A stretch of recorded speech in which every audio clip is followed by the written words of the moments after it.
people to literally lose their minds. It's like Dave Drucker said, I don't listen to Bad Bunny, but it looked kind of cool. I mean, it's a halftime show, people.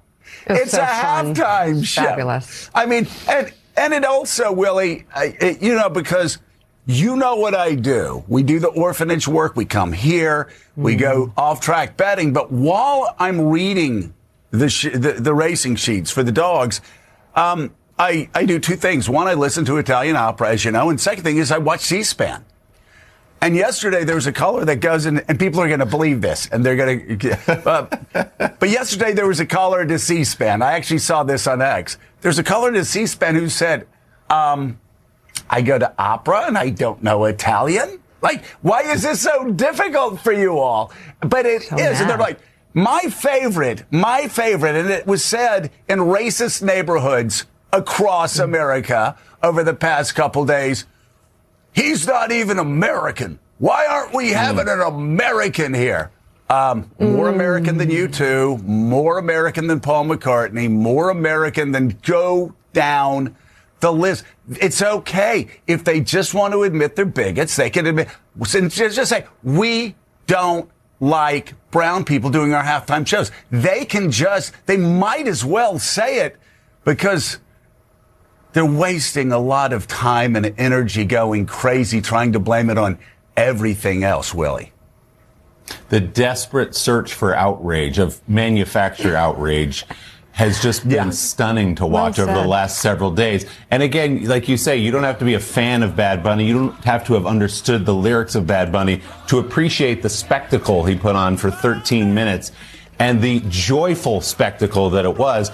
And for those complaining that they don't understand Spanish and it shouldn't have been in Spanish, he even put up on the Jumbotron, the only thing that defeats love is hate. He even wrote on a football at the end that together we are America. He put those things in English for you.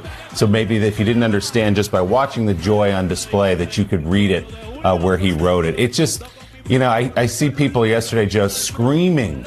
Truly becoming unhinged, that football belongs to us. These are people, quick, name two players on each team, and they couldn't do it, obviously. That goes without saying. But people, somehow, the fact that Bad Bunny, who is the single most popular artist on planet Earth, he had more streams last year than Taylor Swift on Spotify, just to put it into perspective.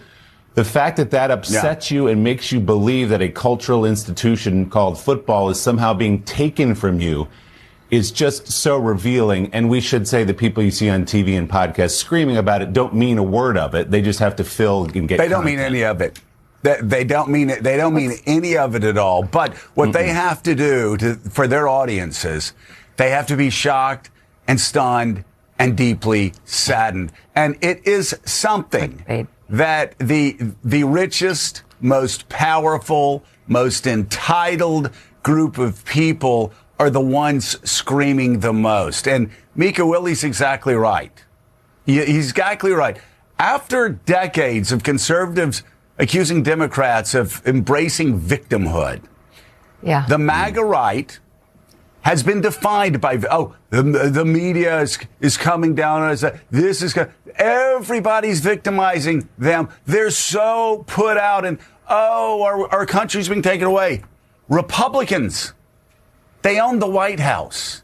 Republicans own the House of Representatives. Republicans own the United States Senate. Republicans, I would never have said that before this past year, but I will say it now. Republicans own the Supreme Court. They refuse to rule on basic laws that they know, basic things they know are unconstitutional. They're a wholly owned subsidiary right now of Donald Trump's White House because they do nothing.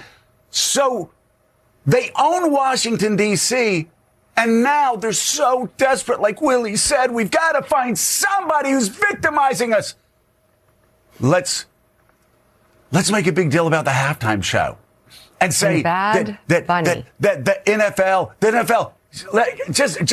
just so you know, this is what real conservatives are thinking about the NFL, and get out there going, okay, let's see. So we can get the most popular artist in the world to come out here, or a guy wearing skirts that hasn't had a hit in 20 years. No, we'll go with Bad Bunny. And so they go with a guy who's the biggest artist in the world, the most streams in the world, who will help. I know this will be shocking because it's capitalism, who will help with a demographic that historically spends less on the NFL than they do on other sports. Hispanic consumers spend a ton of money on sports, but a disproportionately low share on the NFL. There's a reason they're playing games in Mexico City. There's a reason they're playing games in Spain. There's a reason they had Bad Bunny, other than he's the biggest artist in the world. It's a capitalist move, which I thought conservatives liked. But they're so busy building these phony fainting couches to be shocked and stunned and deeply saddened. They overlooked they're playing games in Spain. There's a reason they had Bad Bunny, other than he's the biggest artist in the world. It's a capitalist move, which I thought conservatives liked. But they're so busy building these phony fainting couches to be shocked and stunned and deeply saddened. They overlooked what was an extraordinary halftime show. It was a Broadway musical. Did I understand the words? No, but I don't understand the words to most halftime shows. It also created a lot of great memes. People waking up being able to speak Spanish, after watching Bad Bunny. But I will say, and then I'll shut up about it. It was a cultural marker. It was. The two things that happened this weekend: Donald Trump's racist post of the President of the United States and the First Lady of the United States being apes, followed by this intense hatred for an American.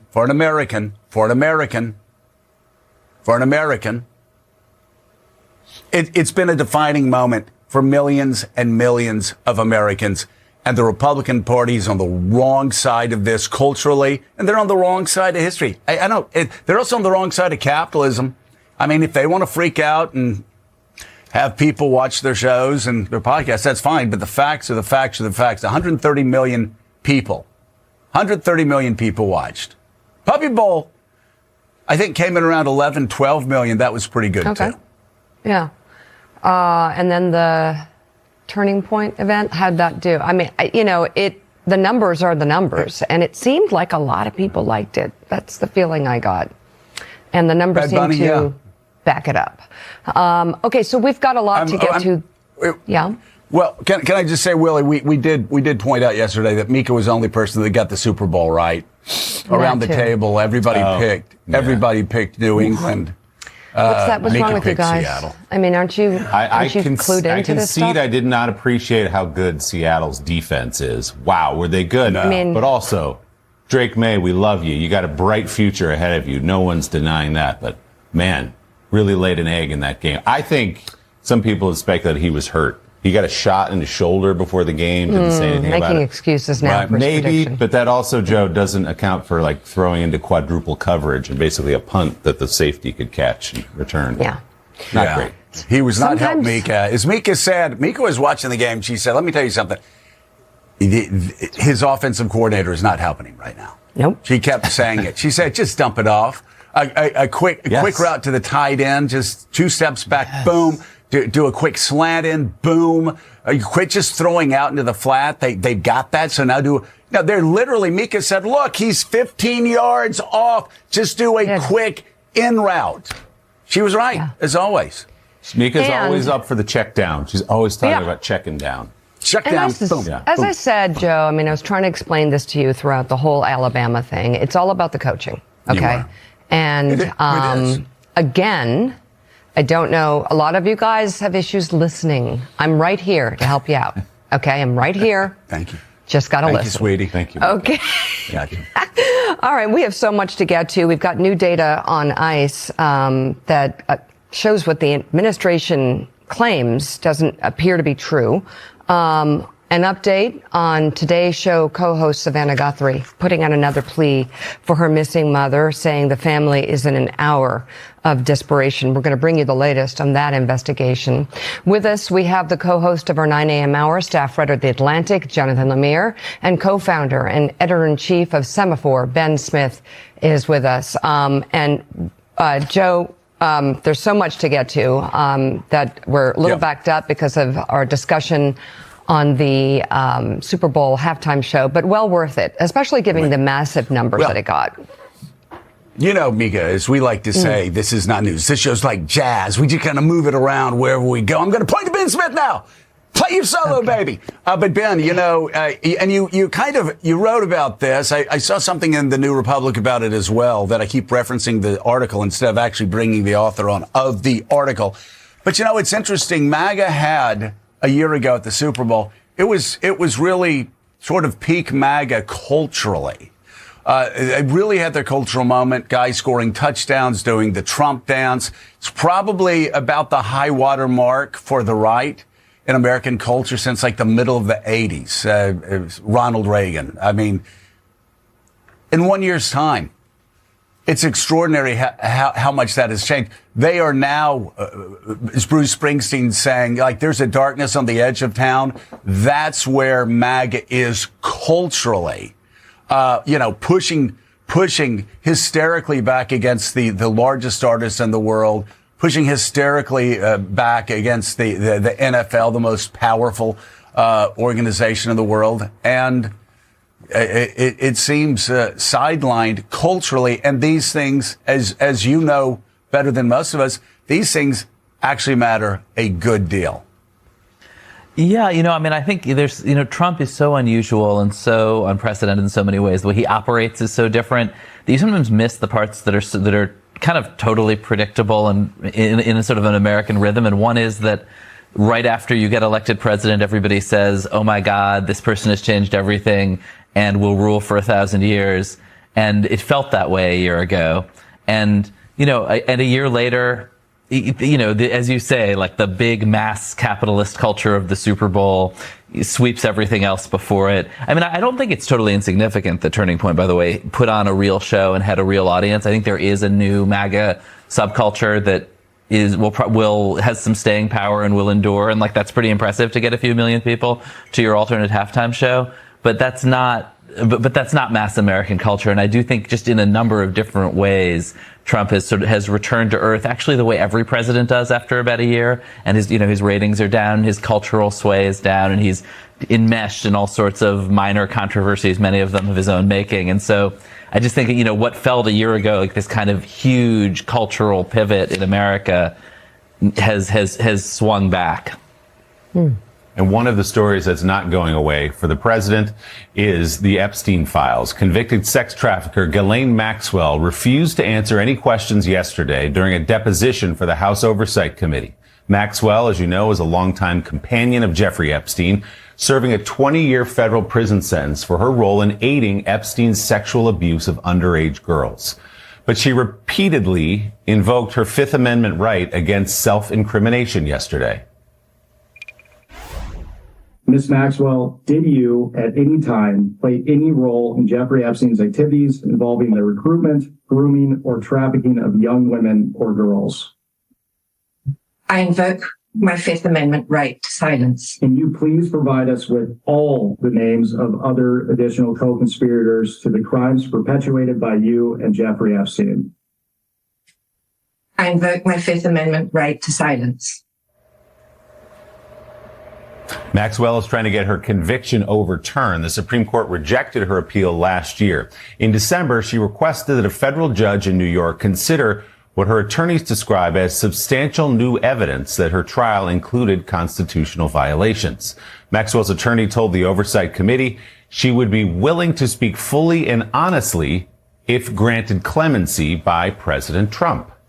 The Justice Department, meanwhile, invited members of Congress to view the Epstein files at DOJ headquarters, and many lawmakers are pointing out that many of those files still remain redacted. Congressman Ro Khanna and Thomas Massie, the co-sponsors of the Epstein Files Transparency Act, said some of the documents appeared to have been redacted by the FBI or grand juries before they arrived at the Justice Department.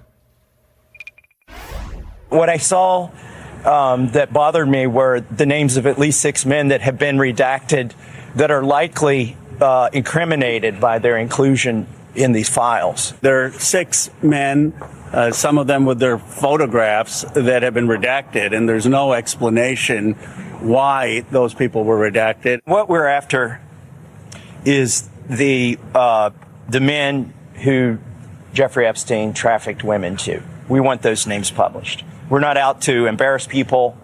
And the problem is we went in there hoping to see that in 302 forms.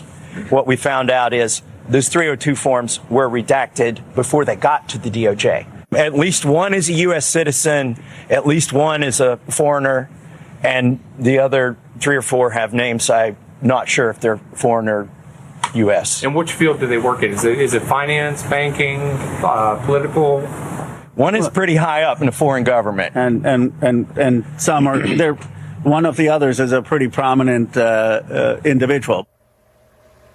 Ro Khanna, Thomas Massie leading that bipartisan effort. Let's bring in MS Now's senior Capitol Hill reporter and host of Way Too Early, Ali Vitale, and MS Now justice and intelligence reporter Ken Delanian. So, Ken, I'll start with you. You heard Thomas Massie there, the congressman, hinting at some very high-profile names. And the frustration that we heard, not just from the two of them, but from many members who got a chance to go in and review these volumes of documents. The frustration about redactions that did not appear to be protecting victims. Yeah, that's right, Willie. And I got to say,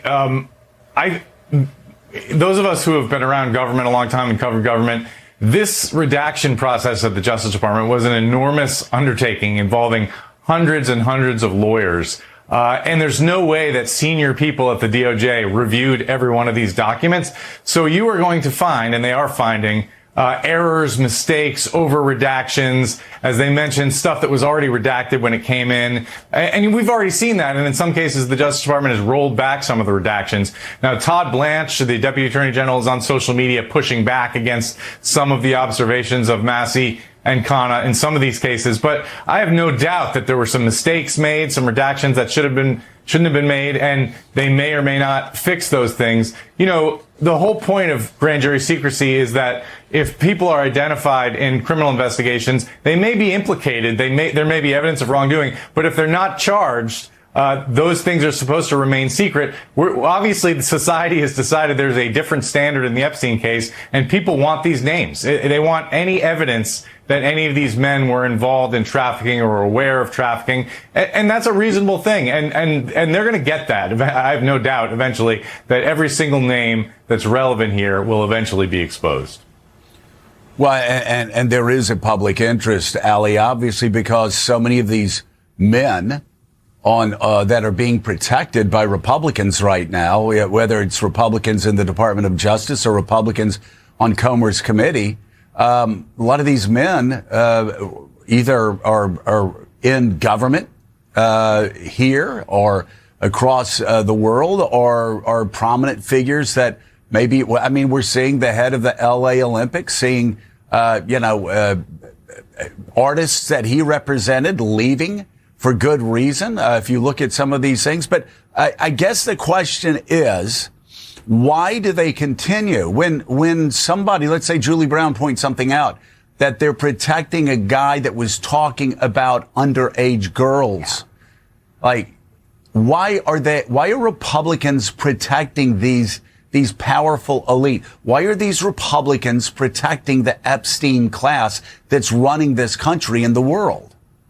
And I think what Ken pointed out in regards to the way that things are done through the typical judicial process versus the court of public opinion, where a lot of this is being litigated, is pretty central to answering that question, right? Because what you're hearing from Thomas Massie after he goes in and sees these redactions and sees that some of the files are still redacted with names that don't make sense, he is now threatening to go to the House floor and do what the Epstein victims have long wanted to do but cannot, which is read out some of these names and put them into the public forum. It doesn't matter whether or not they can be prosecuted. Instead, it's light being the best disinfectant. And if the goal here, which it should be in part, is to just give these survivors accountability, clarity, justice for what happened to them, then that could be some of what gets them there. Because as I've heard these survivors come to Capitol Hill and talk about what they want to see here, a lot of it is just validation of the harm that they experienced at the hands of some of these men. And that is what I think some of these lawmakers are driving towards. I also think there's a question when it comes to what was redacted, to what was the intent of DOJ and who were they trying to protect. I had on one of the members who got to see some of those unredacted documents at DOJ yesterday, Congressman James Walkinshaw. I asked him pretty clearly, did it seem like they were doing redactions to protect, for example, the President of the United States and the number of times that his name pops up in these files? And he pretty clearly told me it does seem that way. He's not the only member, frankly, that has told me that too. And so then it puts things squarely at the feet of the Oversight Committee as they are starting to ramp up the number of depositions that they're doing. Why are they not calling in some of these people? Yes, the president, but even below that, the Commerce Secretary, Howard Lutnick. I was asking that question of Comer yesterday. He says he doesn't want to disrupt the depositions that are already on the books. I don't know how adding to the number of depositions is going to disrupt the ones that you already have booked. But this is now a ballooning question on Capitol Hill. If the Oversight Committee is going to do the investigation, which they should in tandem with DOJ and the oversight that's being done there, then there's an open question that they are going to continue to be asked, which is, why are there some people that you're interested in talking to and others seemingly who might happen to be Republicans that you aren't? Yeah, and I mean, John Lemire, I guess that's the question. You have Howard Lutnick, obviously. Republicans, I'm sure Republicans would love for Donald Trump to fire Howard Lutnick. Here's a guy who appears to have lied through his teeth, saying, oh, I'm so shocked I stopped talking to him in 2005. And then he's giddily asking if he can bring his family over to Rape Island. And then you find out in the files that he's living next door to Jeffrey Epstein. I mean, so of course that would have gotten you fired anytime, any place, anywhere, unless you're in the Trump administration. First of all, and secondly, this isn't good for Republicans. It's not good for the administration. It's not good for Donald Trump. It's not good for anybody. And then you add on top of that Republicans on the Hill and Republicans in the Justice Department are protecting the Epstein class. Why wouldn't Comer demand from Pam Bondi that she redact the names of these people that are talking about young girls, that are talking about little girls? Why does James Comer want to protect those horrible people? Why do Republicans want to protect those horrible people? Why are they so invested in protecting the Epstein class? And I'm serious when I say this next thing. I don't get it.